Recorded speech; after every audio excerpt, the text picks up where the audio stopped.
नमस्कार दोस्तों, स्वागत है आप सभी का एक और न्यू चैनल पर, जिस पर मैंने आपको 1 से 14 तक बायोलॉजी के सारे क्वेश्चन रिकॉर्डेड वीडियो में आपको मिल जाएंगे। तो जो नया है ना, वो इस चैनल को सब्सक्राइब कर लेना। ये एक और नया चैनल है। आपकी जो डेली क्लास होती है वो होती है मुजावदिया मनीष चैनल पर, है ना।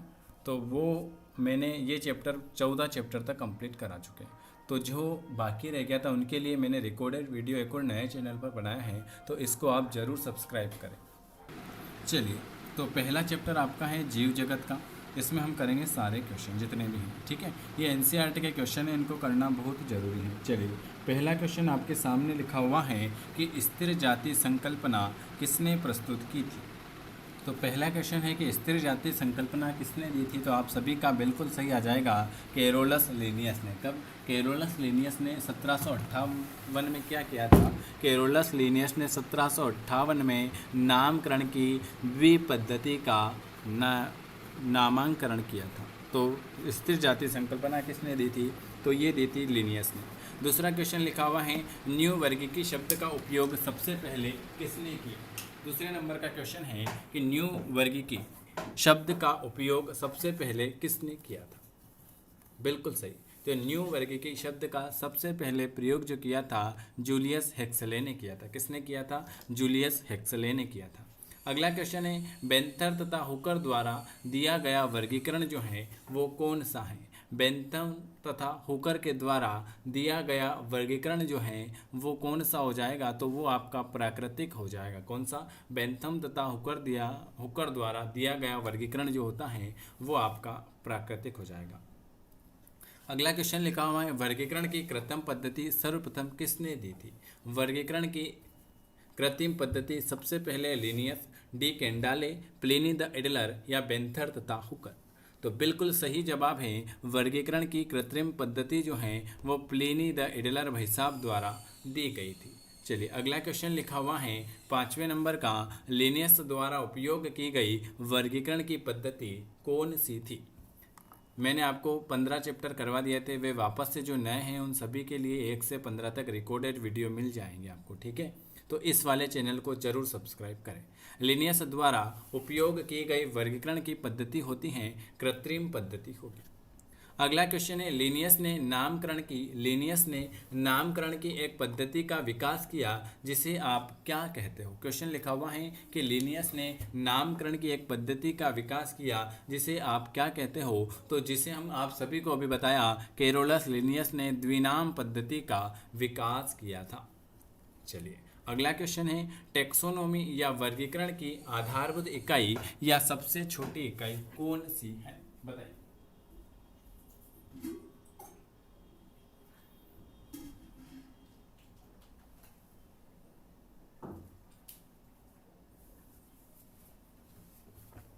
टेक्सोनोमी या वर्गीकरण की आधारभूत इकाई या सबसे छोटी इकाई कौन सी हो जाएगी। तो आप सभी को पता है वो है आपकी जाति। क्या हो जाएगी? जाति हो जाएगी। चलिए, अगला क्वेश्चन है, एक टेक्सान जो होता है वो किसके बराबर होता है। एक टेक्सान जो होता है संबंधित परिवार के समूह के बराबर, संबंधित जाति के समूह के बराबर, एक प्रकार के जीवित जीव के बराबर या किसी भी रैंक के टेक्सान के बराबर। तो आप सभी को पता है कि एक टेक्सान जो होता है वो किसी भी रैंक के टेक्सान के समूह के बराबर हो जाएगा। चलिए, 9वें नंबर का क्वेश्चन लिखा हुआ है, ये रहा, मानव में सुधार के लिए आनुवांशिक सिद्धांतों का अनुप्रयोग क्या कहलाता है। क्वेश्चन लिखा हुआ है कि मानव में सुधार के लिए आनुवांशिक सिद्धांतों का जो अनुप्रयोग है वो क्या कहलाएगा। यूथेनिक्स, यूजेनिक्स, यूफेनिक्स या एंथोलॉजी। Very very good. तो मानव में सुधार के लिए आनुवांशिक सिद्धांतों का अनुप्रयोग जो कहलाता है वो यूजेनिक्स कहलाएगा। चलिए, अगला क्वेश्चन है, जीवाश्मों का अध्ययन क्या कहलाता है। जीवाश्मों का अध्ययन क्या कहलाएगा, बताइए। Very very good. जीवाश्मों का अध्ययन जो कहलाता है वो जीवाश्म विज्ञान कहलाएगा। क्या कहलाएगा? जीवाश्मों का अध्ययन जो है जीवाश्म विज्ञान कहलाएगा। पौधे या जंतुओं के समूह जो समान लक्षण वाले किसी भी रैंक के होते हैं उसे आप क्या कहते हो। पौधे या जंतुओं के समूह जो समान लक्षण वाले किसी भी रैंक के होते हैं उसे आप क्या कहते हो? तो उसे हम कहते हैं टेक्सोन कहेंगे। क्या कहेंगे? पौधे या जंतुओं का समूह जो समान लक्षण वाले किसी भी रैंक का होता है उसे हम टेक्सोन कहेंगे। आधुनिक समय में वर्गीकरण का सबसे मुख्य आधार जो है वो क्या है? आधुनिक समय में वर्गीकरण का सबसे मुख्य आधार जो है वो क्या है? Very very good.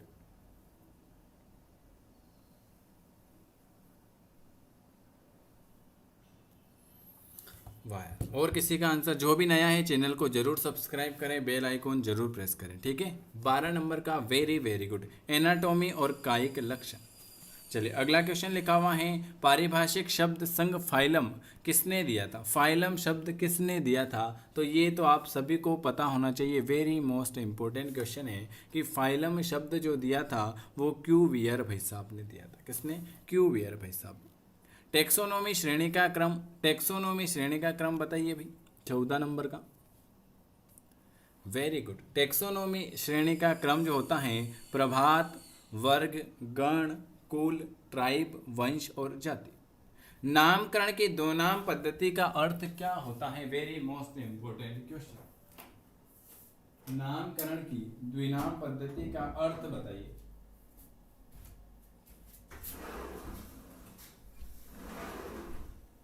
वाह, बिल्कुल सही जवाब आ रहे हैं आपके।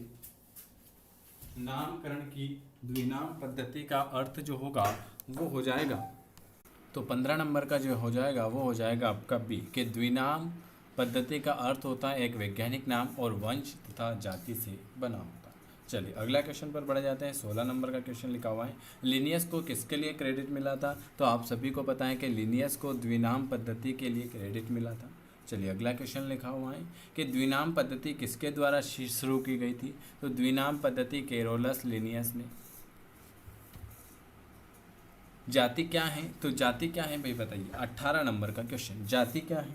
तो जाति आपकी एक प्रकार की जैव विकास की एक इकाई हो जाएगी। जाति क्या हो जाएगी? जैव विकास की एक इकाई हो जाएगी। चलिए अगला क्वेश्चन है, जाति वृत्ति वर्गीकरण किस पर आधारित है? जाति वृत्ति वर्गीकरण किस पर आधारित है? तो वो आधारित है सामान्य जैव विकासी वंशज पर आधारित है जाति वृत्ति वर्गीकरण। द्विनाम पद्धति में दो शब्द होते हैं, वो कौन कौन से होते हैं? वंश तथा जाति, गण तथा कुल, कुल तथा वंश, जाति तथा वेराइटी। द्विनाम पद्धति में दो शब्द होते हैं, वो कौन से होते हैं?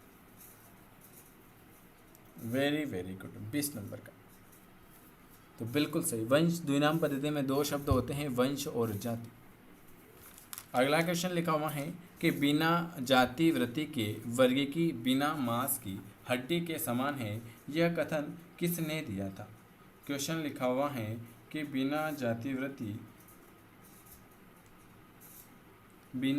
वृत्ति के वर्गीकी बिना मांस की हड्डी के समान है, यह किसने दिया था? 21 नंबर का। वेरी वेरी गुड, बिल्कुल सही जवाब आया है 21 का सी, तख्ताजन ने कहा था। किसने? तख्ताजन ने कहा था। अगला क्वेश्चन लिखा हुआ है कि एक सिम्पेट्रिक जनसंख्या जो बाह्य संरचना में, एक सिम्पेट्रिक जनसंख्या जो बाह्य संरचना में समान लेकिन उनके बीच आपस में प्रजनन नहीं होता है, उसे क्या कहते हैं?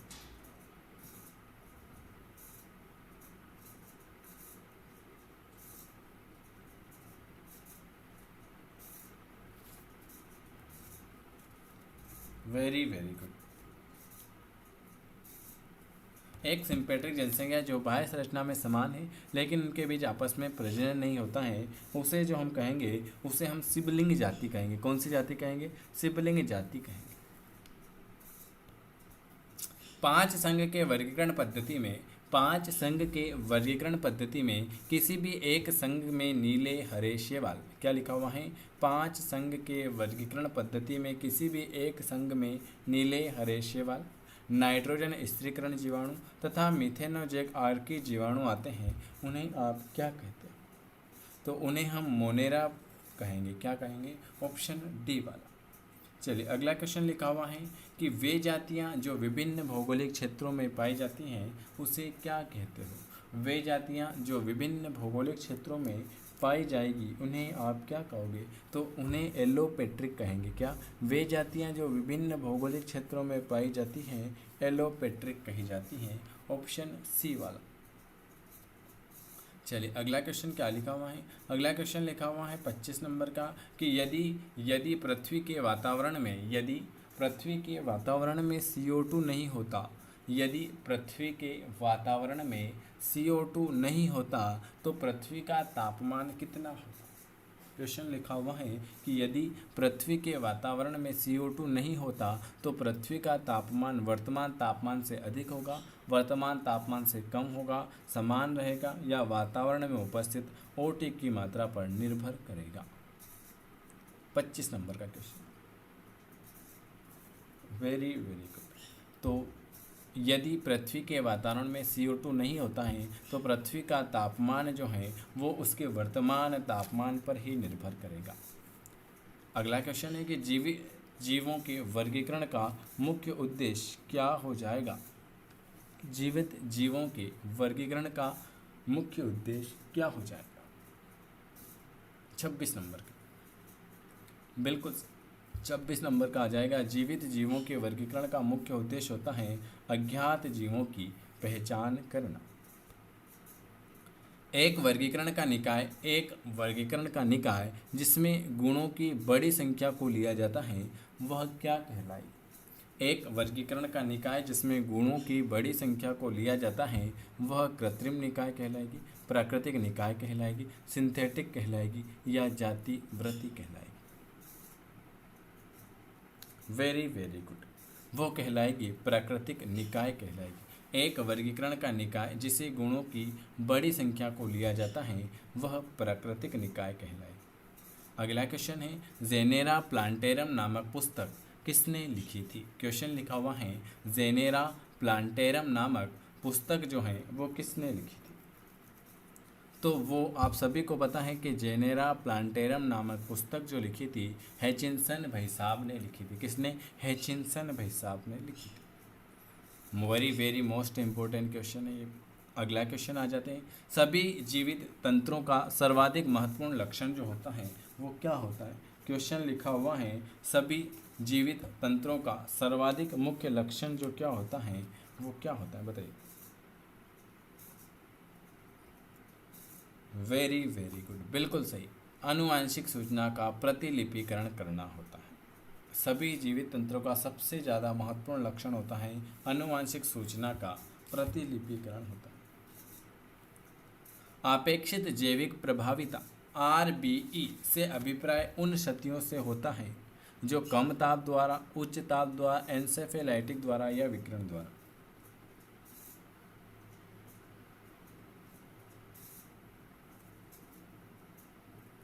आपेक्षित जैविक प्रभाविता RBE से अभिप्राय उन क्षतियों से होता है जो आप सभी को पता है जो विकिरण द्वारा होता है। किसके द्वारा? विकिरण के द्वारा होता है। अगला क्वेश्चन लिखा हुआ है फोटोलिथोट्राप्स के लिए क्या सत्य है? फोटोलिथोट्राप्स के लिए क्या सत्य हो जाएगा?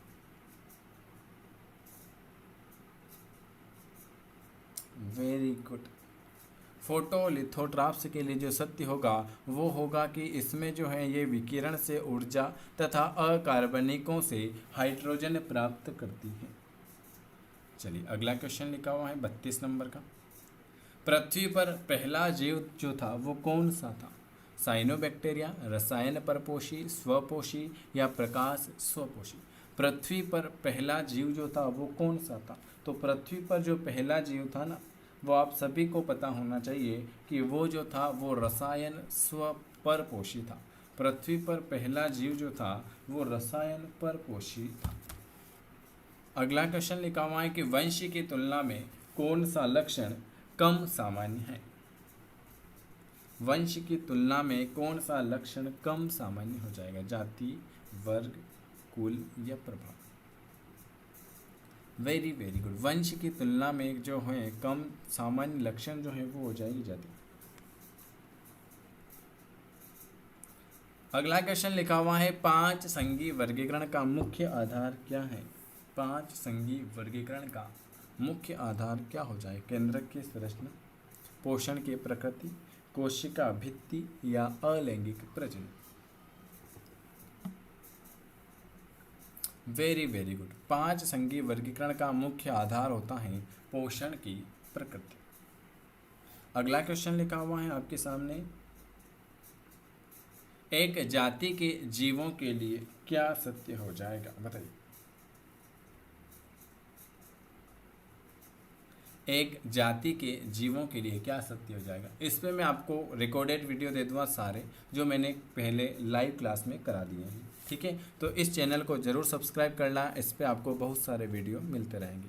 ठीक है, चलिए। एक जाति के जीवों के लिए क्या सत्य हो जाएगा? 35 नंबर का बिल्कुल आपका आ जाएगा आपसी सहप्रवाह। वे जीवधारियाँ जो अपचयनित अकार्बनिक यौगिक के ऑक्सीकरण से ऊर्जा प्राप्त करते हैं वो क्या कहलाते हैं? वे जीवधारी जो अपचयनित अकार्बनिक यौगिक के ऑक्सीकरण से ऊर्जा प्राप्त करते हैं उन्हें आप क्या कहते हैं?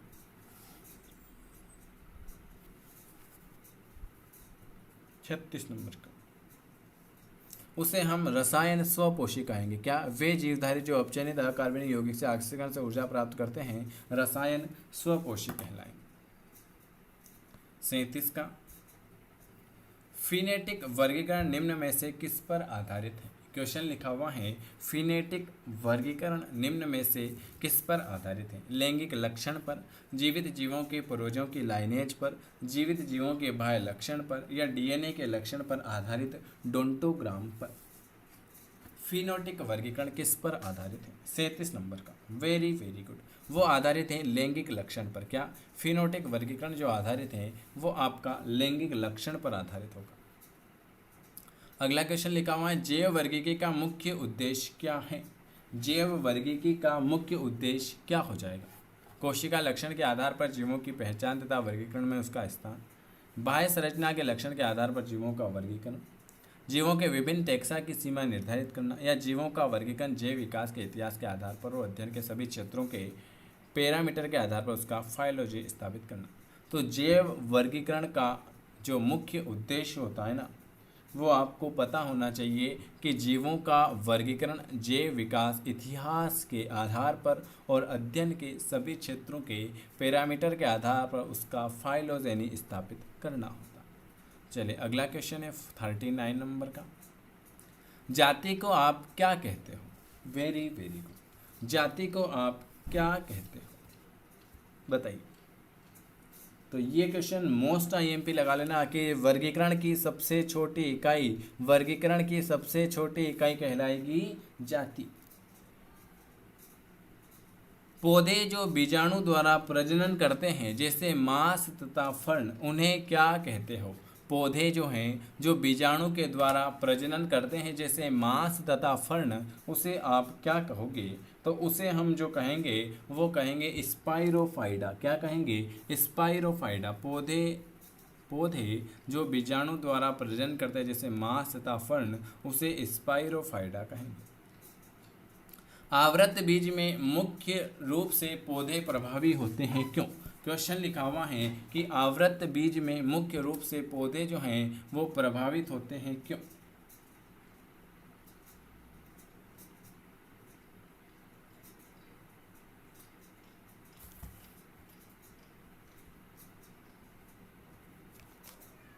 Very very good. इसलिए प्रभावित होते हैं क्योंकि इसमें विभिन्न आवासों में अनुकूल की क्षमता होती है। अगला क्वेश्चन क्या लिखा हुआ है? अगला क्वेश्चन आपके सामने लिखा हुआ है कि निम्न में से कौन एक प्रजाति के लिए सही नहीं हो जाएगा? प्रजाति के लिए कौन सा सही नहीं हो जाएगा बताइए। बिल्कुल सही। ये जो होता है ये एक प्रजाति की आबादी में जीन प्रवाह नहीं होता, इसलिए ये प्रजाति के लिए बिल्कुल गलत हो जाएगा। एक प्रजाति के सदस्य में अंत प्रजनन हो सकता है, सही है। प्रत्येक प्रजाति अन्य प्रजातियों से प्रजनात्मक रूप से पृथक होती है, ये भी सही है। एक प्रजाति के सदस्यों के बीच विभिन्नता होती है, ये भी सही है, लेकिन बी वाला गलत हो जाएगा। जैविक संगठना किस स्तर से प्रारंभ होती है? जैविक संगठना जो है वो किस स्तर से प्रारंभ होगी? 43। Very very good. जैविक संगठना जो है उप सूक्ष्मदर्शी आणविक स्तर से प्रारंभ हो जाएगी, उप सूक्ष्मदर्शी आणविक स्तर से प्रारंभ हो जाएगी। सजीव जीवों को निर्जीव वस्तुओं से निरपाद रूप में उनकी किस क्षमता के आधार पर अलग पहचाना जा सकता है?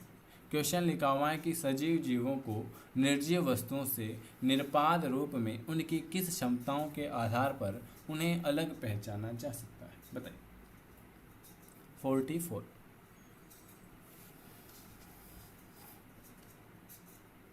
वेरी गुड, बिल्कुल सी वाला, जनन के कारक। चलिए अगला क्वेश्चन लिखा हुआ है, वेरी मोस्ट इंपॉर्टेंट क्वेश्चन है, आईसीबीएन का पूरा नाम क्या होगा? आईसीबीएन का पूरा नाम बताना है, बताइए। आईसीबीएन का पूरा नाम बताओ। आईसीबीएन का पूरा नाम होता है international code of botanical nomenclature. ICBN का पूरा नाम होता है international code of botanical nomenclature. अगला क्वेश्चन है, बीज स्वभाव के विकास में, क्या बीज स्वभाव के विकास में निम्न में से कौन सी एक चीज महत्वपूर्ण मानी जाती है? क्या क्वेश्चन लिखा हुआ है, बीज स्वभाव के विकास में निम्न में से ऐसे कौन सी चीज हैं जो एक महत्वपूर्ण मानी जाएगी? वेरी गुड, विषम बीजाणु। क्या विषम बीजाणु। अगला क्वेश्चन लिखा हुआ है कि निम्नलिखित में से कौन सा एक प्राणी, निम्नलिखित में से कौन सा एक प्राणी अपनी विशिष्ट नाम से दी गई वर्गीकरण श्रेणी में सही मिलाया गया है?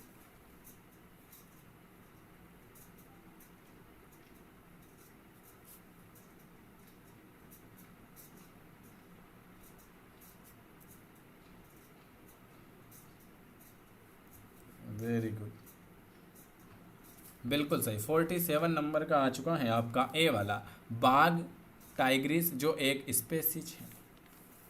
निम्नलिखित में से वह कौन सा एक पहलू है जो मात्र सजीव वस्तुओं में ही पाया जाता है? 48 नंबर का।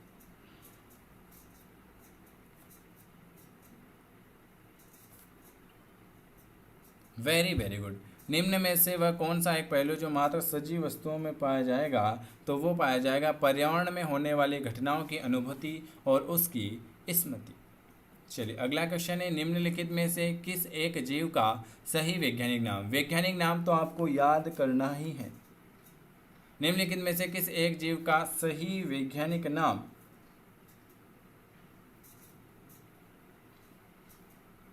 सही वैज्ञानिक नाम जो नामकरण के अंतर्राष्ट्रीय नियम के अनुसार सही छापा गया है। 49 का वेरी गुड, बी वाला हो जाएगा। कौन सा? बी वाला हो जाएगा, एक प्रोटोजोआ रोजक जिसमें सबसे ज़्यादा गंभीर प्रकार की मलेरिया है। ठीक है, चलिए अगला क्वेश्चन क्या लिखा हुआ है, 50 नंबर पर आ जाता है। निम्नलिखित में से कौन सा सही नहीं है? इनमें से आपको बताना है कौन सा सही नहीं है, कौन सा सही नहीं। तो देखो, वानस्पतिक उद्यान संदर्भ के लिए जीवित पादपों का संग्रह बिल्कुल सही है। कुंजी नमूनों के पहचानने के लिए एक वर्गीकृत सहायता होती है, ये भी सही है। पादपालय में शुष्कीकृत प्रेस निकाय किए जाते हैं, ये भी सही। लेकिन संग्रहालय पादप और जंतुओं की तस्वीर का संग्रहण करना ये आपका गलत हो जाएगा। नाम पद्धति कुछ विशेष सार्वजनिक मान्य नियमों द्वारा दिया गया। निम्नलिखित में कौन सा एक कथन है जो नाम पद्धति नियम के विरुद्ध है? 51। Very good. जैविक नाम को किसी भी भाषा में लिखा जा सकता है, ये इसके बारे में बिल्कुल गलत है। जैविक नाम में पहला शब्द वंश अभी बताया था और दूसरा जाति होता है, ये तो सही है। नाम को लैटिन भाषा में और देशी अक्षर में लिखते हैं, ये भी सही है। नाम को जब हाथ से लिखते हैं तो उसे रेखांकित किया जाता है, ये भी सही है। लेकिन ऑप्शन ए वाला आपका बिल्कुल गलत आ जाएगा। बड़े आकार के जंतुओं के मुकाबले में छोटे आकार के जंतुओं के लिए पहाड़ी पर चढ़ना आसान होता है, क्यों? बताइए।